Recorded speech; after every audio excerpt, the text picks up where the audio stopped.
Wow, I was sitting up front here. I didn't turn around and see how many people were here.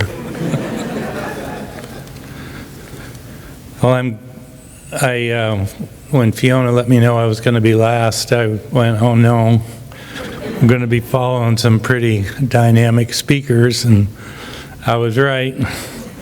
I was beginning to think maybe I could say, well, they used up my time, so I don't have to follow them, but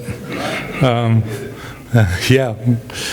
So I'm going to take a little bit of different tack. There's no way that I could ever compare or do a job in terms of telling the history of the commission that the people that came before me did. So I'm going to just give you a few thoughts from a little different perspective.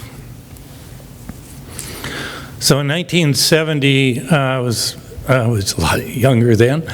I started out in the charter fishing business for salmon in Westport, Washington, and I bought my first boat and got a 100% loan with a 12% interest.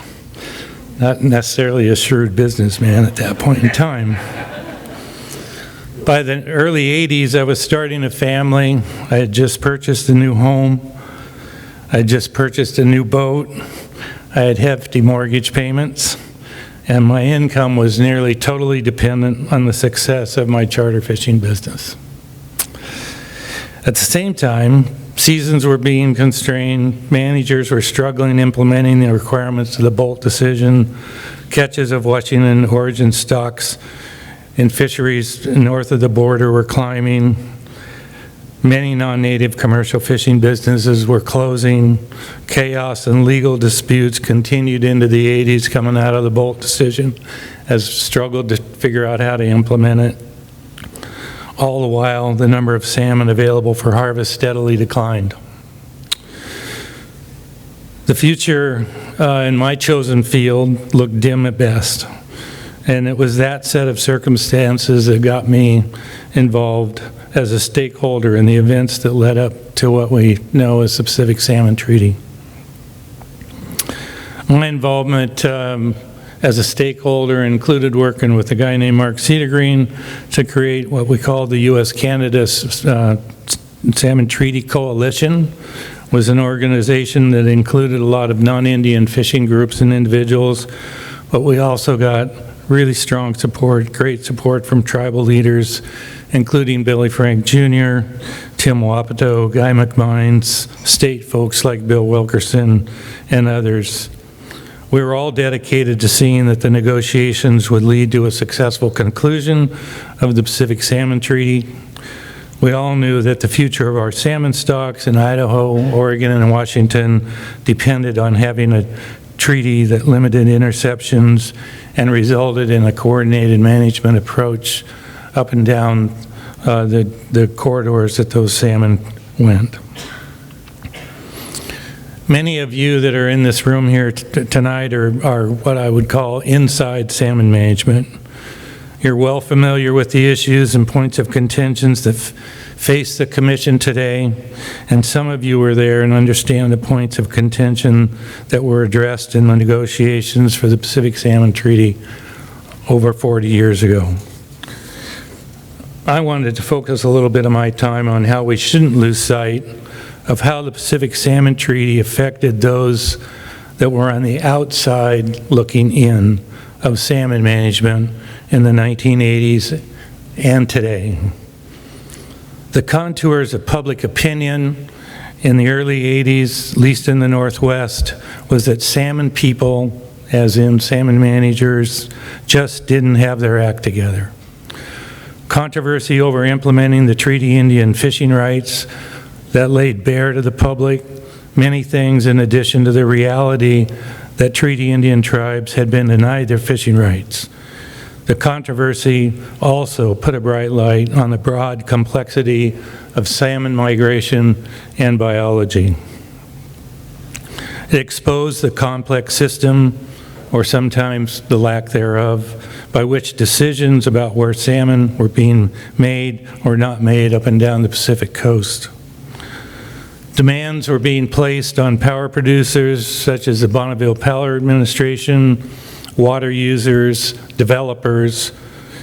Those pressures were being placed on them to contribute to salmon restoration, and that was met with a lot of skepticism, not just because the restoration was expensive, but because it was hard for salmon managers to show a return on that investment. Making large investments in salmon recovery and production when the management system was viewed as being in disarray was a tough sell. In Oregon and Washington, the emergence in the early 80s of cooperative management between the states and the tribes was a major step forward, not just in salmon management, but importantly, in improving the reputation of the fisheries management community. In 1985, the Pacific Salmon Treaty added rigorous and collaborative science, greater transparency, and accountability for decision-making. Importantly, it established strong relationships among people and entities that solidified the foundation of coastwide salmon management structure, a foundation that provided assurance of accountability to outside funding sources and loosened up and made available millions of dollars, if not billions, over this time frame for salmon enhancement and restoration funds throughout the region. The Pacific Salmon Treaty and the Pacific Salmon Commission and all that it embodies has survived and adapted to dramatic changes in major fisheries it was originally designed to address, Fraser sockeye being one of them. All the fisheries have undergone dramatic changes. The challenges associated with changes in productivity, marine survival rates, the increase of frequency and severity of droughts have presented enormous challenges.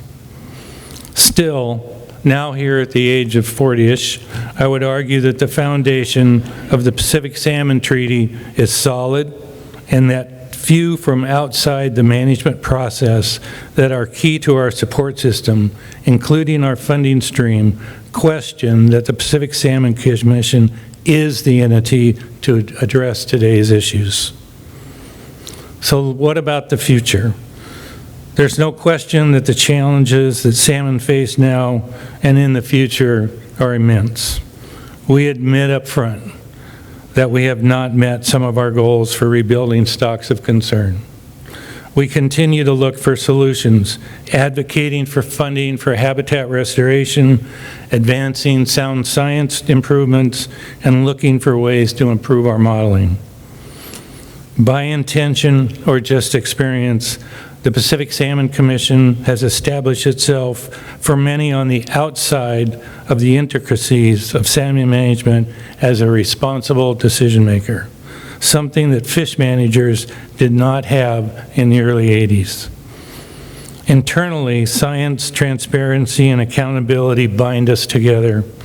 Externally, the credibility of the decision-making creates confidence that investing in salmon provides a return both figuratively and literally. Whether it is ocean conditions or climate change or continued habitat challenges, the Pacific Salmon Commission has shown that it provides a good, long-lasting, adaptive structure for decision-making to face future challenges. As my time on the commission in the commission process nears an end, I ask you to think about the uniqueness of this process. The ability to participate in a forum where we share a common goal of doing what's best for the fish. A forum where reasonable people can have disagreements but be respectful of the other's views. Working with people that recognize the value of working together toward a common goal always produces superior results to working in isolation. We need to remember that it hasn't always been that way. As Brian mentioned, as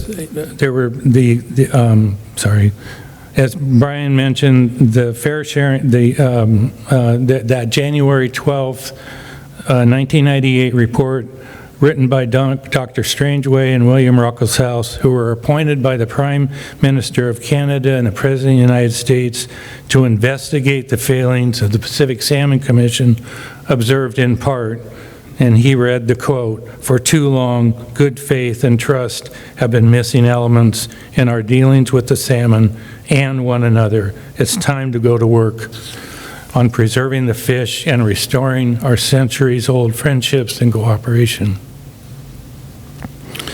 Today, our ability to work together has vastly improved, but I worry that it could slip back if we don't take care of our institution.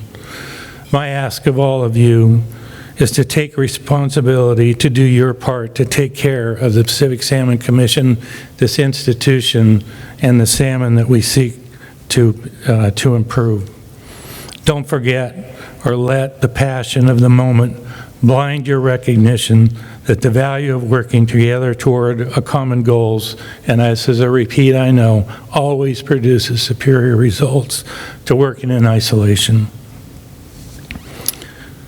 Keep what's best for the fish as your priority, and you're going to be fine. If you make that commitment, many of you will be here to celebrate the 50th anniversary in 2035 and continue the celebration of what the Pacific Salmon Commission means to the fish and means to our two countries. Thanks.